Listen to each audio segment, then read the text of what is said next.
Hello guys, welcome to Study Philia Education. So दोस्तों, आज हम इस सीरीज में पढ़ने वाले हैं फ्रांस के प्रीवियस ईयर क्वेश्चन सेट 5। मैंने कोशिश किया था दोस्तों कि आज इस वीडियो में ख़त्म कर दूं, बट एक वीडियो और आएगी जिसमें मैं 2020 के फ्रांस के क्वेश्चन को डिस्कस करूंगा, जो कि मेमोरी बेस होंगे या कहीं से मुझे मिल गए तो, है ना। बाकी तो मेरे पास हैं जो मेरी मेमोरी मेमोरी के बेसिस पे हैं क्वेश्चन जो आए थे, वो मैंने लिखे हुए हैं, एक्सेल शीट बनाई हुई है, तो उस बेस पे मैं आपको पढ़ाऊंगा, नो वरी। तो आज ये 2019 तक है। इवन 16 में एज सच कुछ क्वेश्चन पूछे ही नहीं गए थे फ्रांस से स्पेसिफिक, राइट। तो आज इस सीरीज में आगे बढ़ते हैं। अगर आप सभी को ये वीडियोस पसंद आ रही है तो दोस्तों मेरी रिक्वेस्ट है आप सभी से कि आप वीडियो को लाइक करना और चैनल को सब्सक्राइब करना बिल्कुल ना भूलें। रीजन वाइज ऐसा मैं क्यों बोल रहा हूँ लाइक करने के लिए, बिकॉज कि मैं चाहता हूँ कि अगर आप लाइक करते हो कि ये इससे क्या होगा, ये वीडियो की रीच ज़्यादा जाएगी और लोगों तक जाएगी और स्टूडेंट तक जाएगी जो इससे रिलेटेड पढ़ना चाह रहे हैं, बच्चे, उनको बेनिफिट होगा, है ना। आपको भी हो और आपके सहपाठी मित्र उनको भी हो, जो भी सेंट्रल यूनिवर्सिटीज़ के लिए प्रिपेयर कर रहे हैं, राइट दोस्तों। तो आगे बढ़ें, चलते हैं, स्टार्ट करते हैं। क्वेश्चन है 2017 का, ये पूछा गया था। और ये क्वेश्चन अगर आप लोग ये सीरीज फॉलो कर रहे होंगे, फ्रांस के important question, important facts, so there I already teach you guys. मैंने आपको बच्चों, आप सभी बच्चों को मैंने पढ़ाया हुआ है डिटेल में कि ये जो क्वेश्चन पूछा जा रहा है आपसे, the national anthem of France called Mercedes was written by. तो ये जो क्वेश्चन है ना, और ये मर्सिडीज जो नेशनल एंथम है फ्रांस में, कैसे इमर्ज हुआ था, इसकी क्या स्टोरी है, और इसका नाम मर्सिडीज क्यों रखा गया, राइट। ये सारी चीजें जब मैं आपको फ्रेंच रेवोल्यूशन पढ़ा रहा था तभी मैंने बताया हुआ है ना। तो आप बिल्कुल भूलिएगा मत। अगर कोई भी बच्चा इस वीडियो को पहली बार देख रहा है या नया है इस चैनल पे, तो फ्रांस की पूरी सीरीज को देख सकता है, इंपॉर्टेंट फैक्ट्स को, फ्रेंच रेवोल्यूशन अगर स्पेसिफिक देखना है, फ्रेंच रेवोल्यूशन की 4 से 5 वीडियोस हैं, उसको भी आप देख के कवर कर सकते हो, यहाँ से आपको काफ़ी चीज़ें मिल जाएंगी, राइट। सो ऑप्शन आप देख लीजिए।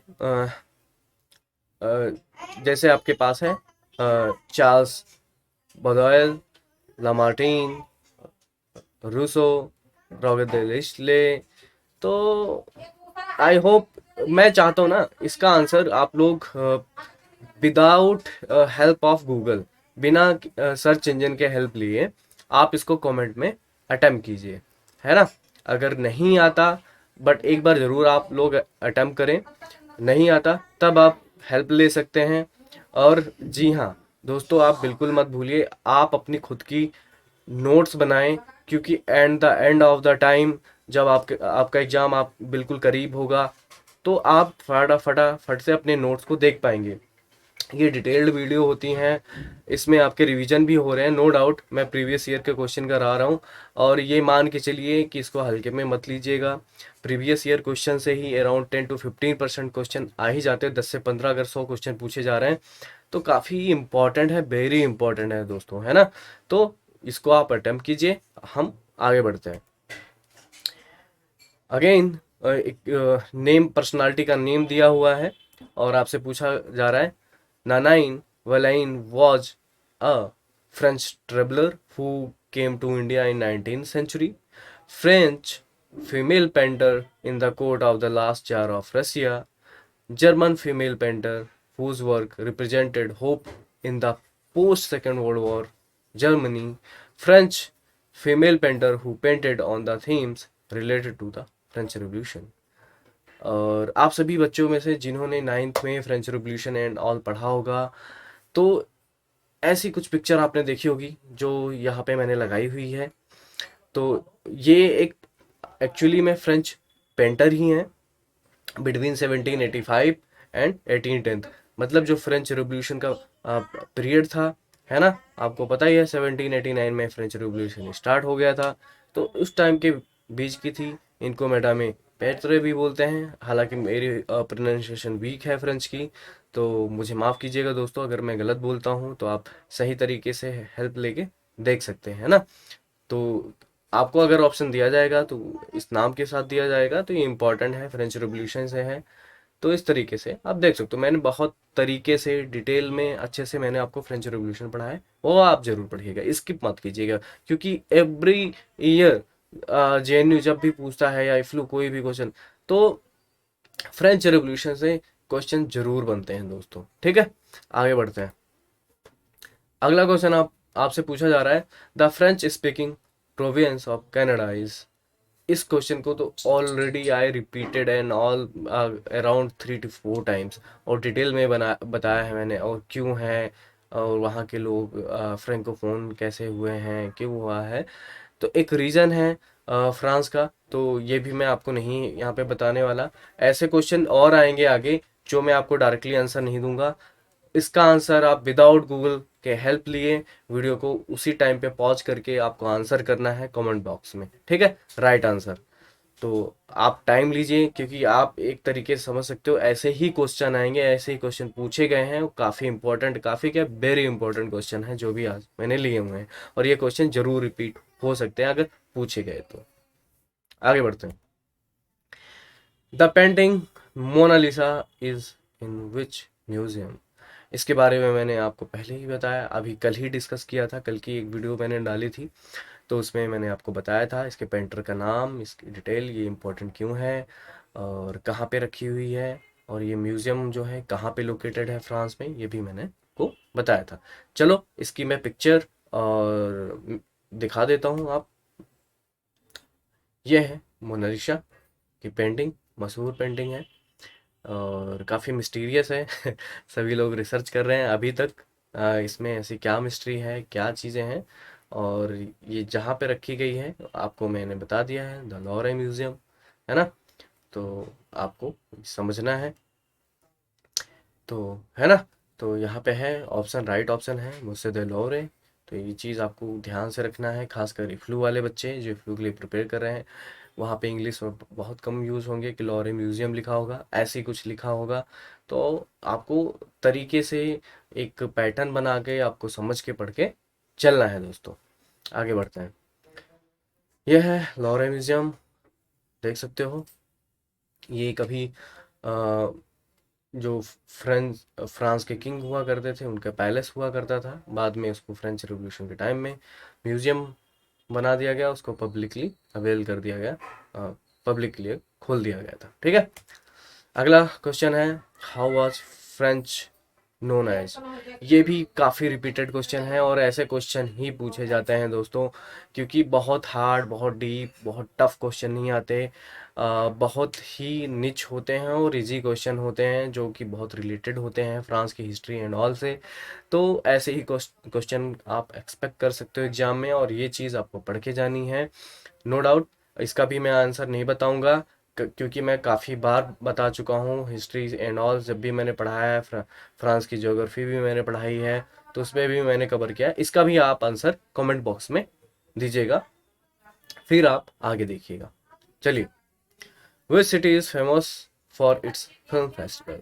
इसको भी मैंने कराया है, बट हाँ मैं आपको बता दूँ, यह है, इस फेस्टिवल को बोलते हैं कैनस फिल्म फेस्टिवल।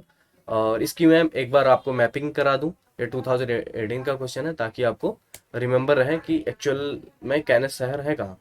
ये है फ्रांस का मैप, है ना। यहाँ पे बेल्जियम, लग्जमबर्ग, जर्मनी, स्विट्जरलैंड, है ना, इटली, यहाँ पे है मोनाको, इसके जस्ट नीचे आओगे, है ना, ये है मेडिटेरेनियन सी, यहाँ पे है कैनस शहर, यहीं पे होता है वर्ल्ड का फिल्म फेस्टिवल फ्रांस का, जो कि काफ़ी फेमस है वर्ल्ड में।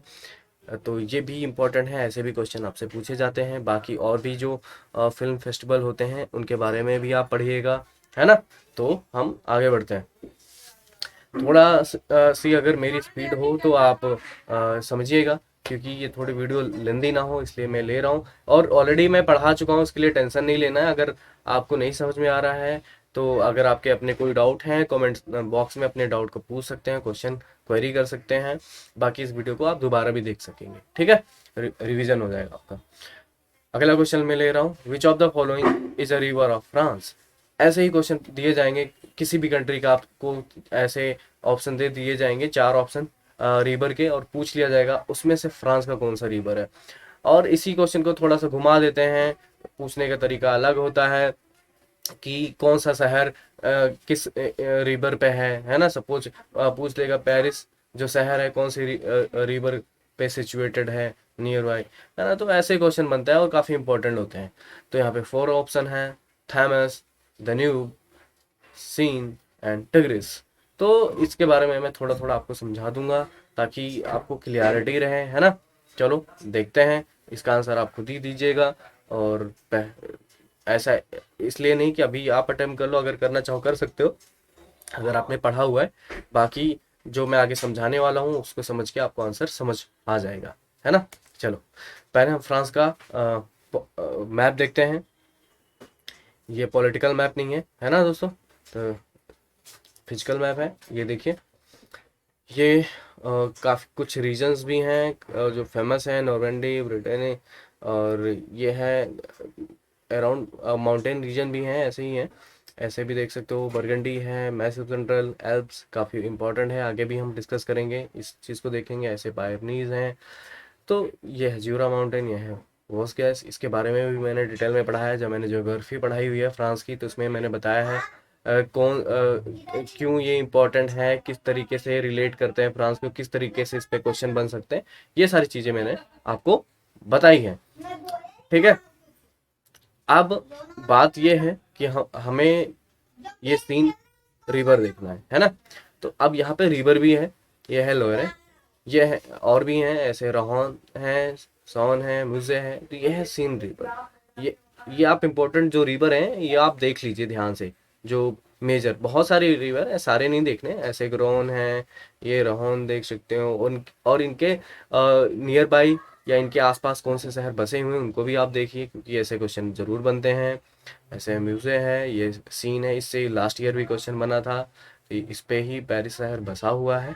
इस मैप को आप ध्यान से देख सकते हो, और आप गूगल की भी हेल्प ले सकते हो अगर और डिटेल में आपको जाना है। आई होप जितना मैं पढ़ा रहा हूँ इतना सफिशियंट है दोस्तों। मैं थोड़ा सा डीप में हूँ क्योंकि मैं फ्लू को भी ध्यान में रख के चल रहा हूँ, ताकि अगर बच्चे इफ्लू की भी तैयारी कर रहे हो, क्योंकि थोड़ा सा डीप आता है क्वेश्चन, तो वो कोई परेशानी ना हो उनको, है ना। तो आगे बढ़ते हैं। ये है दो रिवर, टिग्रिस एंड यूफ्रेट्स। काफ़ी इंपॉर्टेंट रिवर है, और इनके बीच का ये जो लैंड एरिया है, यहाँ पे काफ़ी इंपॉर्टेंट सिविलाइजेशन बसाई गई थी, जिसका नाम है मेसोपोटामिया सिविलाइजेशन। काफ़ी ओल्डेस्ट है ना। ऐसी बहुत सारी सिविलाइजेशन है वर्ल्ड में, बहुत सारी का गिनी चुनी है। आप इजिप्शियन सिविलाइजेशन हो गई, है ना। साउथ अमेरिका में देखें ऐसे इनका ऐसे भी हैं। चाइना का है ही अपना अलग ही है। और आपको पता ही है सिंधु घाटी सभ्यता के बारे में, है ना, इंडस सिविलाइजेशन। तो कुछ ऐसी सभ्यताएं थी जो काफ़ी पुरानी थी और अच्छे तरीके से बसाई गई थी। और आप सभी को पता होगा जब आपने हिस्ट्री पढ़ी होगी, ये रिवर्स क्यों इम्पोर्टेंट होते थे लोगों को रहने के लिए। तो यहाँ पे एक काफ़ी इम्पोर्टेंट शहर बसाया गया था, मेसोपोटामिया। और ये पॉलिटिकल मैप नहीं है, तो इसलिए आपको समझ में हो सकता है परेशानी हो कि ये कौन सी जगह है। तो मैं आपको क्लियर बताऊं, ये है ईरान, ये है इराक, ये है टर्की, और ये है सीरिया, है ना।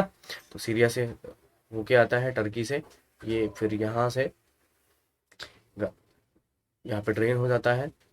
आपको बताना है ये कौन सी वाटर बॉडीज है ना। मैं आपको अभी नहीं बताऊंगा, और जब मैं पढ़ाऊंगा थर्ड क्लस्टर का, है ना, तभी मैं पढ़ाऊंगा। हालांकि हाँ, अगर आपको जानना है तो मैं आपको बता दूंगा, बट मैं चाहता हूँ आपके अंदर क्यूरोसिटी आए जानने की, ये जगह कौन सी है, कहाँ पे ये ड्रेन होता है, टिग्रिस और यूफ्रेट, है ना। इतनी चीज़ें मैंने बता दी हैं। यह है कुवैत, यह है सऊदी अरबिया, है ना। अरबियन पेनिनसुला यहाँ पे है, ये है यहाँ है जॉर्डन। तो ये आप चीज़ें देखिए। और थोड़ा सा मैंने अलग सा मैप लिया है। चलो यहाँ पे तो आपको दिख ही गया होगा कौन सा गल्फ है, कौन कौन सी वाटर बॉडीज है। पर्सियन गल्फ है, ये है टर्की जैसे मैंने बताया, ये है सीरिया, ये है जॉर्डन, ये है इराक, ये है ईरान, ये आपको दिमाग में बैठ जानी चाहिए दोस्तों। ये है सऊदी अरबिया, ये है कुवैत, जैसे मैंने अभी आपको बताया था। ये काफ़ी इंपॉर्टेंट रिवर है, बहुत टिग्रिस और यूफ्रेट, इसी के बीच में मेसोपोटामिया सिविलाइजेशन को बसाया गया था। आगे बढ़े। एक रिवर का ऑप्शन और दिया गया था, थैमस रिवर। तो थैमस रिवर में बताऊं, यूरोप में ये जो आपका यूनाइटेड किंगडम है ना, या आप बोल सकते हो ब्रिटेन, यहाँ पे ये इंग्लैंड देख रहे होगे, ये वेल्स है। और इसको यूनाइटेड किंगडम कैसे बना हुआ है वो मैंने आपको समझाया हुआ है ऑलरेडी वीडियो में। चलो एक बार और मैं समझा देता हूँ। ये है आइलैंड, ये है नदर्न आइलैंड, है ना, स्कॉटलैंड, इंग्लैंड और वेल्स। स्कॉटलैंड, इंग्लैंड और वेल्स को ग्रेट ब्रिटेन कहा जाता है। और जब नदर आइलैंड को इसमें जोड़ देते हैं तो इसको हम क्या बोलते हैं, यूनाइटेड किंगडम। राइट। ये है इंग्लिश चैनल, ये है फ्रांस, ये है बेल्जियम, ये है नीदरलैंड। ये चीज़ आप देख सकते हो यहाँ पे। काफ़ी इंपॉर्टेंट एक स्टेट है, वो भी कभी पूछा जा सकता है, वो भी मैंने आपको बताया है।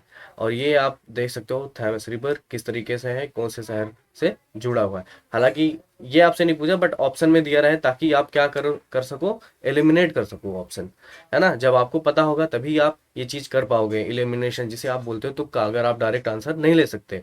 जैसे आपको टिग्रिस के बारे में पता हो गया, है ना, दन्यूबे के बारे में पता है, थैमस रिवर के बारे में पता है, सीन रिवर के बारे में पता है, तो आप डायरेक्टली कर लोगे। अगर सीन रिवर के बारे में नहीं पता तो इन ऑप्शन को आप एलिमिनेट कर पाओगे एग्जामिनेशन में, और फिर आप राइट आंसर तक पहुंच सकते हो।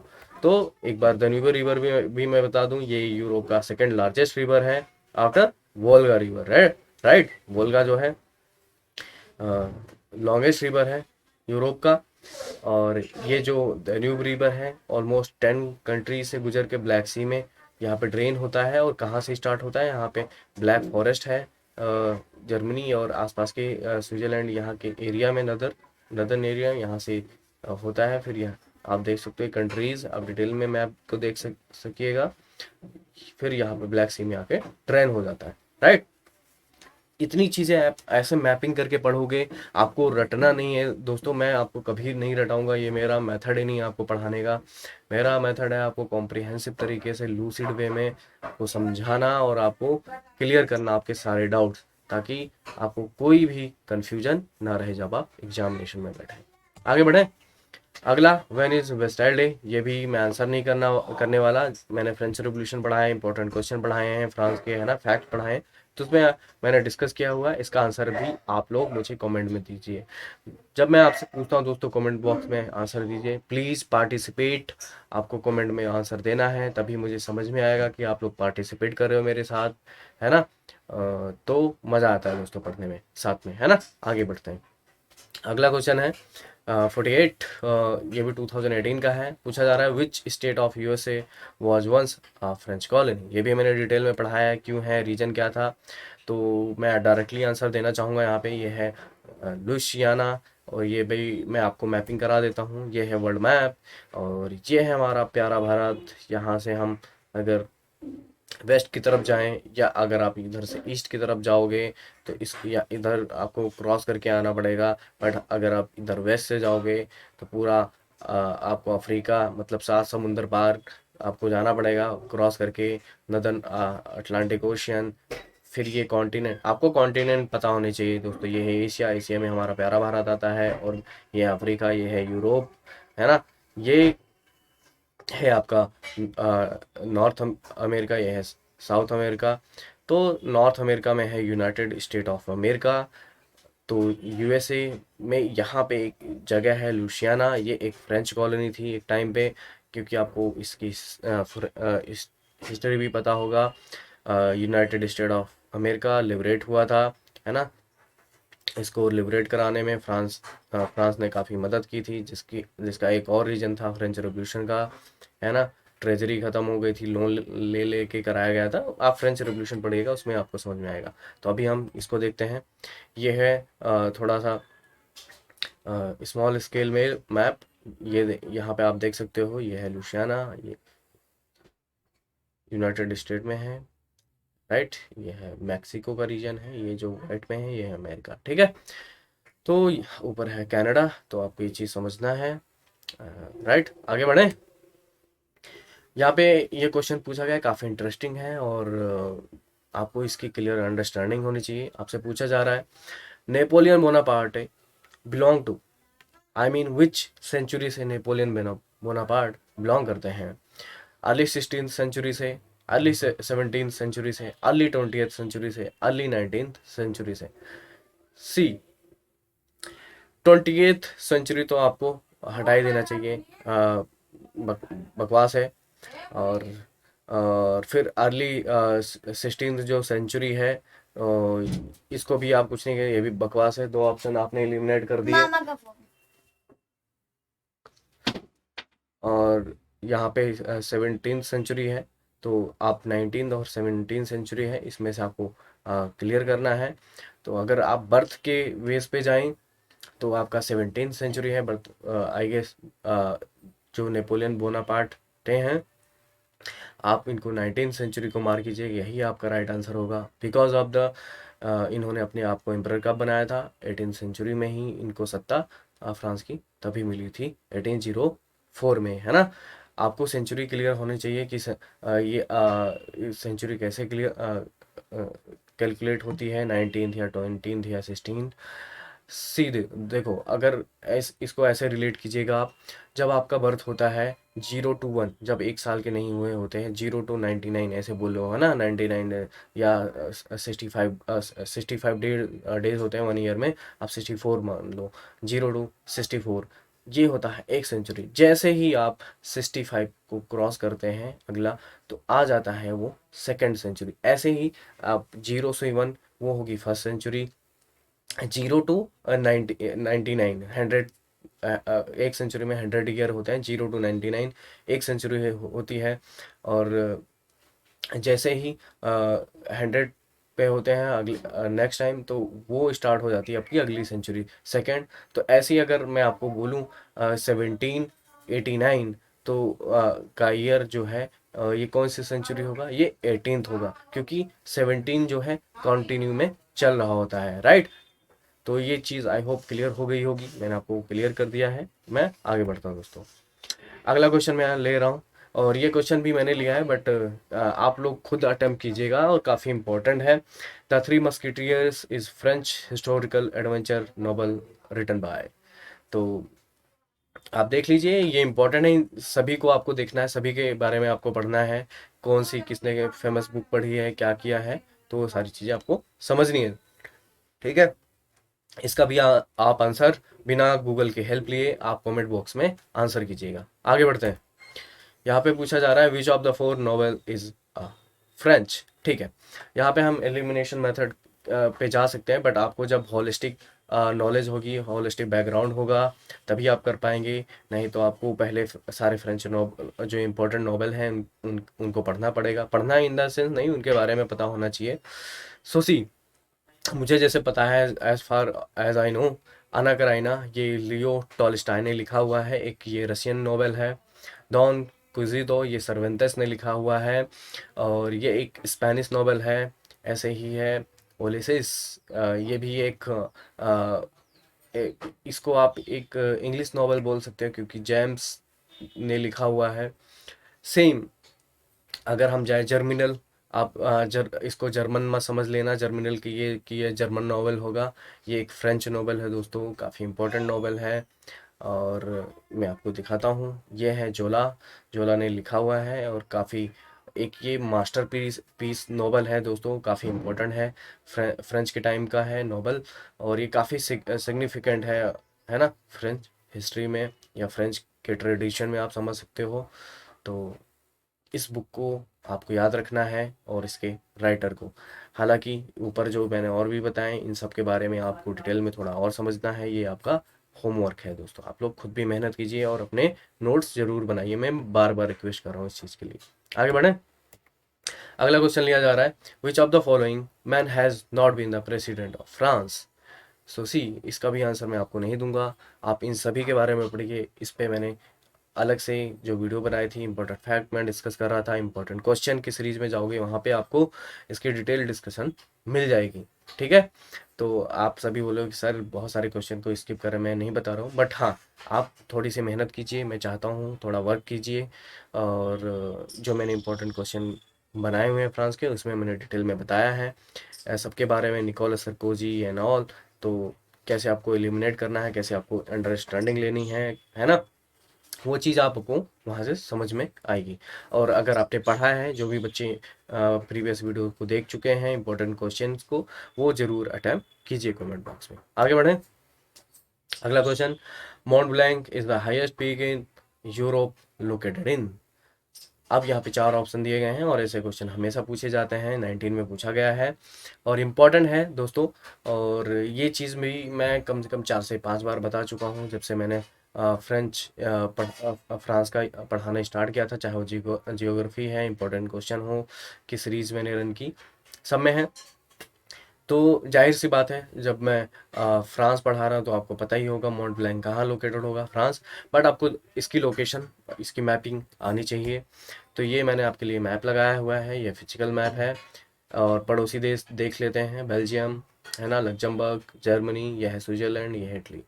सो इटली और जो फ्रांस के बीच में नेचुरल बाउंड्री है वो है एल्प्स का। एल्प्स एक माउंटेन रेंज है, और यहाँ पे बिल्कुल कॉर्नर पे आप जाएंगे जहाँ पे मैं कर्सर कर रहा हूँ, ये है माउंट ब्लैंक। इसकी हाइट भी लिखी हुई है, 4807 मीटर की हाइट है। ये चीज़ आपको समझ लेनी है ना।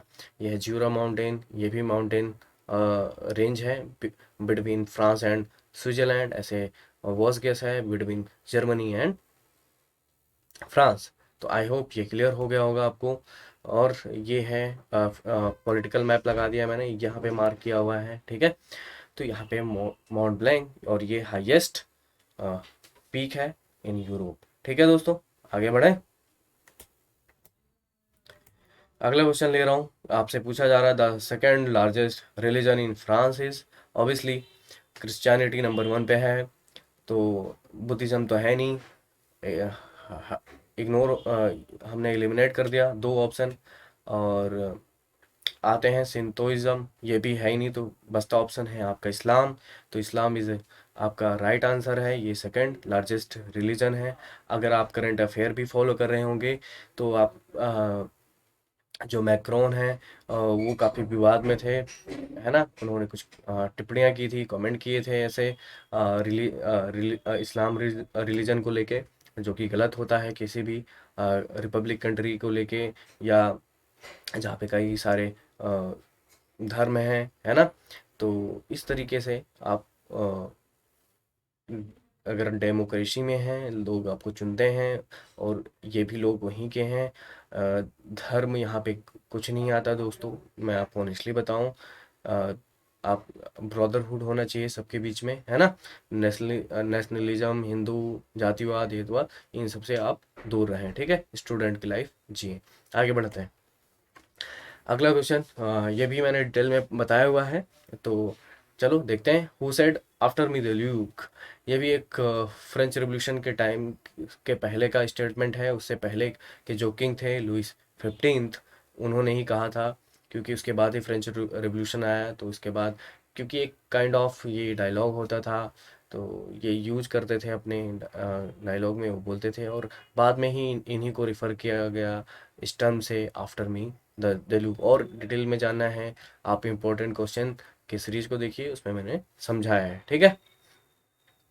तो अब इसको मैंने डायरेक्टली क्यों बताया, ये भी क्वेश्चन बनता है। सी, लुइस 16th है, ये तो फ्रेंच रिवॉल्यूशन के टाइम पे ही थे, इनको गियोटिन कर दिया गया था। गियोटिन क्या होता है वो भी मैंने आपको बताया हुआ है ना। 16th को लुई 14 तो पहले के थे, है ना, फ्रेंच रिवॉल्यूशन के जस्ट थोड़े से पहले आते हैं आपके लुई 15th, नेपोलियन। तो ये समझ लिए फ्रेंच रिवॉल्यूशन जो फर्स्ट फर्स्ट को आप बोलिए, उसके बाद ही खुद खुद को अपने एम्परर बना लेते हैं फ्रांस का, तो ये कोई ऑप्शन नहीं बनता। तो आपका राइट आंसर हो जाता है लुई 15। तो आपको इसी तरीके से यही अप्रोच रखनी है जब भी आप क्वेश्चन को अटेम्प्ट करें, ठीक है। थोड़ा सा टाइम लगेगा, थोड़ा सा समझिए, बट थोड़ा सा जब आपको बैकग्राउंड डिटेल अच्छे से पता होगी तो आप अच्छा सा कर पाएंगे, ठीक है। आगे बढ़ते हैं। अगला क्वेश्चन आपसे पूछा जा रहा है, the highest mountain peak is found in which mountain range. Again ये क्वेश्चन अभी जस्ट थोड़ी देर मैंने पहले कराया है, तो इस वीडियो को पॉज करी कीजिए और आप अटेम्प्ट कीजिएगा। ये सारे माउंटेन रेंज मैंने आपको मैपिंग भी इसकी मैंने अभी कराई थी, ठीक है। आई होप आप सभी ने अटेम्प्ट कर लिया होगा। तो इसका राइट आंसर है अल्प्स, ठीक है। अगला question, which of these countries does not share a border with France. आपको अगर नेबरिंग कंट्री के पता होंगे, आपने याद किया होगा, तो आपको डेफिनेटली पता होगा। और मैंने ट्रिक भी बताई थी, तो ट्रिक क्या, वो मेमोनिक था, अ, जिससे आपको याद रखना है। Leg the break, break the leg, keep some ice most accepted solution. तो ये चीज़ इस तरीके से मैंने आपको समझाई हुई है। आप प्रीवियस वीडियो देखिए जियोग्राफी की, वहाँ पे मैंने तरीके से समझाया है, तो आप समझिएगा। चलो बाकी मैं मैप पे समझाता हूँ। ये है यूरोप का मैप। आप ऑप्शन से आ सकते हैं। बेल्जियम को देखें, यहाँ है बेल्जियम। आगे बढ़ते हैं, और लग्जमबर्ग बोला जाए, यहाँ पे है लग्जमबर्ग। ये है, ये भी नेबरिंग कंट्री है। आपको हमेशा क्वेश्चन ध्यान से पढ़ना है। यहाँ पे पूछा गया नॉट शेयर अ बॉर्डर, है ना। तो बेल्जियम, लग्जमबर्ग ये एलिमिनेट हो गए। जर्मनी भी शेयर करता है इसके साथ बॉर्डर। अब बचता है पुर्तगाल, है ना, या पोर्चुगल, ये भी आप बोल सकते हो। ये है, यहाँ पे आप सदन में जाएंगे, ये स्पेन, ये है पोर्चुगल। इस फ्रांस का और इसका दूर दूर से कोई रिश्ता नहीं है वो बॉर्डर को लेके, है ना, नेबरिंग कंट्री है नहीं। तो आपका ये राइट आंसर बनता है ना। आप समझ चुके होंगे किस तरीके से आपको राइट आंसर तक, डायरेक्ट आंसर तक पहुंचना है, अगर आपको डायरेक्ट आंसर नहीं पता, है ना। आगे बढ़े, बट आपको ऐसी आपको बैकग्राउंड नॉलेज होनी चाहिए, तभी आप कर पाओगे। आप इंटेलिजेंट तुक्का, इंटेलिजेंट गैस ऐसे ही लगा सकते हो। आगे बढ़े दोस्तों। आगे पूछा जा रहा है आपसे question, which among the following river is the longest, है ना। सो ये 2019 का क्वेश्चन है, और ऑप्शन आपको दिया गया है सीन, लोरे, गैरोन एंड रॉन। तो ये चीज़ें ये भी मैंने आपको पढ़ाई अभी जस्ट थोड़ी देर पहले। तो आपके लिए होमवर्क है, इन सभी रिवर की हाइट के बारे में आप पता करें, सॉरी लेंथ आप पता करें, मैं हाइट बोला, माफ़ी चाहूँगा। और ये लोरे है, गैरोन है, इन सब के लेंथ आप पता करें, कहीं लिखें, और खुद आप एनालाइज करें कौन सी रिवर जो है लार्जेस्ट है। आपको रटना नहीं है दोस्तों, आपको डायरेक्ट आंसर पे नहीं जाना है, आपको समझ के जाना है। इन सभी रिवर के बारे में थोड़ा थोड़ा आप जरूर पढ़ें, ये आपके लिए होमवर्क है। आगे बढ़ते हैं। Which of these is a strong wind sweeping down the Ron valley, ये मैं आपको समझाऊंगा। तो इसमें मैं सबके बारे में नहीं बता सकता, बट जो राइट आंसर है उसके बारे में बताऊंगा। इसका राइट आंसर है मिस्ट्रल। ये काइंड ऑफ ये स्ट्रॉन्ग विंड है, और ये 2016 की पिक्चर है। ये मर्सलीस जो शहर है फ्रांस का, सदन में, वहाँ पे कुछ इस तरीके की पिक्चर्स ली गई थी। इस तरीके का नज़ारा था जब इस काइंड ऑफ ये जो मिस्ट्रल विंड है ब्लो करती है। तो आप देख सकते हो किस तरीके का है। समुद्र में किस तरीके से है। ये है चेत्यू। चेत्यू किसको बोलते हैं, कैस्टल होता है काइंड ऑफ। तो इस तरीके से आप देख सकते हो, है ना। इसके ऊपर तक पूरा पानी आ रहा था। आगे देखें, ये है विंड। ये एच और एल मैं आप अभी नहीं समझा सकता, ये चीज़ आप समझिए, है ना। ये विंड है कुछ इस तरीके से, गोल गोल यहाँ से बनती हैं राउंड में, फिर यहाँ से नदन से लेके ऐसे फ्रांस में, फिर ये सदन की तरफ ऐसे जाती हैं सेम इस तरीके से, और बनती है, राइट। तो ये चीज़ आप देख सकते हो, ये पूरा फ्रांस है, ये नदन एरिया है, ये सदर्न एरिया है, ये है आपका मेडिटेरेनियन सी। ये चीज़ आप देख सकते हो, जैसे मैंने आपको बताया। ये काफ़ी cold and dry strong wind होती हैं, जो कि सदर्न फ्रांस की में ब्लो करती हैं। कहाँ से, फ्रॉम द नॉर्थ से लेके, जो रॉन रिवर वैली है, यहाँ पे रॉन रिवर, यहाँ पे आपको पता होगा, यहाँ पे वैली बनती है क्योंकि यहाँ पे ड्रेन होता है रॉन रिवर, है ना। तो मेडिटेरेनियन सी में तो इस तरीके से है। इस तरीके को आपको समझना है, इस विंड का नाम मिस्ट्रल, है ना। तो आगे बढ़े, आई आई होप क्लियर होगा। ये भी क्वेश्चन आपसे पूछा गया था, the Kourou space center from which the European Ariane rocket are launched are located in. हालांकि यहाँ पे सारे फ्रेंच ये जितने भी आइलैंड एंड ऑल रीजन हैं ये फ्रांस को बिलोंग करते हैं, ये है ना। हालांकि ये मेनलैंड फ्रांस में नहीं है। फ्रेंच पोलिनेशिया, फ्रेंच गुयाना और ये यूनियन आइलैंड है ना, सेलेडोनिया।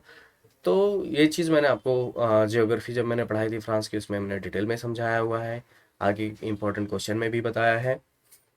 तो यहाँ पे मैं बात करूँगा फ्रेंच गुयाना। ये जो यूरोपियन एराने रॉकेट जो लॉन्च किया गया था और स्पेस के, ये स्पेस स्टेशन कहाँ पे है? फ्रेंच गुयाना में। फ्रेंच गुयाना हम देखते हैं कहाँ पे है। तो ये एक उस टाइम की पिक्चर है, ये देख सकते हो। रायने, ये राइट, गुयाना स्पेस सेंटर से रायने स्पेस को ये जो रायने रॉकेट था इसको लॉन्च किया गया था। और कहाँ पे लोकेटेड है? Guyana space centre at crow, French Guiana में। इसकी लोकेशन देखते हैं, ये है वर्ल्ड मैप, ये है हमारा प्यारा भारत। और हम वेस्ट की तरफ आएंगे अगेन, सात समुंदर को पार करके। और अभी हमें यहाँ पे नदर्न अमेरिका में नहीं जाना है, हमको सदर्न अमेरिका में जाना है। ये है ब्राज़ील, जो कि काफ़ी बड़ी कंट्री है। आपको पता होगा कोरोना के टाइम पे नंबर 2 पे है अभी, आफ्टर यूएसए। काफ़ी ज़्यादा यहाँ पे कैजुअलिटी हुई है। तो अब यहाँ पे देखेंगे, यहाँ पे थोड़ा मैं अभी बड़े मैप पे दिखाऊंगा। यहाँ पे है फ्रेंच गुयाना, ठीक है। ये देखिए, ये है ब्राज़ील, ये है फ्रेंच गुयाना। तो यहाँ पे है इनका space centre. I hope all thing is clear now. अगला क्वेश्चन ले रहा हूँ। Until today, France has had how many republics? जब मैंने फ्रेंच रेवोल्यूशन पढ़ाया है उसी की सीरीज में ये जब मैं आगे बढ़ रहा था, उस इम्पोर्टेंट फैक्ट्स पढ़ा रहा था, तभी मैंने इसके बारे में बताया है। तो आपको पहले उसको समझना है। अगर किसी भी बच्चे ने प्रीवियस की वीडियोस मिस की हैं, आप ज़रूर देखिए। और हालांकि मैं आपको टेबल एक दे रहा हूँ, आप इसका स्क्रीनशॉट ले सकते हैं, आपको हेल्प हो जाएगी आपको समझने में। मैं आपको एक बार समझा भी देता हूँ। फ्रेंच का जो फर्स्ट रिपब्लिक होता है 1792 से लेके 1804, 1804, क्योंकि यहाँ पे अगेन फ्रांस जो है में मोनार्की आ जाती है, किंग बन जाते हैं, एम्परर बन जाते हैं अपने आप को। कौन? नेपोलियन बोनापार्ट बना लेते हैं अगेन। फिर अगेन रेवोल्यूशन होता है, सेकेंड फ्रेंच रिपब्लिक बनती है 1848 से 1852 में। देन नेपोलियन थर्ड आते हैं, है ना। फ्रेंको जर्मन वॉर भी होती है, सारी चीज़ें तब तक ये रहते हैं 1852 से लेके 1870 तक। ये सारी चीज़ें मैंने आपको समझाई हुई हैं। अगेन आफ्टर वॉर फिर से फ्रांस में रिपब्लिक आता है, थर्ड फ्रेंच रिपब्लिक 1870 से लेके 1940 तक। क्योंकि तब वर्ल्ड वॉर में इन्वॉल्व हो जाता है फ्रांस, वर्ल्ड वॉर टू हो जाता है दोस्तों, है ना। तब तक ये चलता है दोस्तों इनका थर्ड रिपब्लिक। आफ्टर उसके बाद ही 1946 जब वर्ल्ड वॉर ख़त्म होता है 1945 में, तो 1946 से 1958 तक फ्रांस का फोर्थ रिपब्लिक चलता है। देन अगेन फिफ्थ रिपब्लिक आता है इनका, जो कि 4 अक्टूबर 1958 से स्टार्ट होता है और अब तक ही चला आ रहा है फ्रांस का फिफ्थ रिपब्लिक। तो ये इम्पोर्टेंट है दोस्तों। तो ये चार्ल्स de गॉल, इन्होंने ये कॉन्स्टिट्यूशन भी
सॉरी दोस्तों, चार्जिंग में प्लग नहीं किया था, तो उसके लिए माफ़ी चाहूँगा। तो जैसे मैंने बताया चार्ल्स de गॉल आ गए थे, है ना, 1958 में। और यहीं पे फ्रांस का जो कॉन्स्टिट्यूशन है अडॉप्ट किया जाता है। आगे बढ़ते हैं। एक क्वेश्चन और रह गया है, लास्ट है, इसको ख़त्म करते हैं।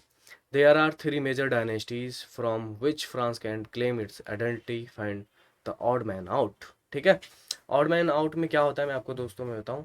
तीन सही ऑप्शन होते हैं और एक गलत होता है, और उसी को आपको चूज करना होता है। तो आप डायनेस्टीज को दे सकते हो, मेजर डायनेस्टीज। तो यहाँ से क्लियरली है, काफ़ी इजी क्वेश्चन है।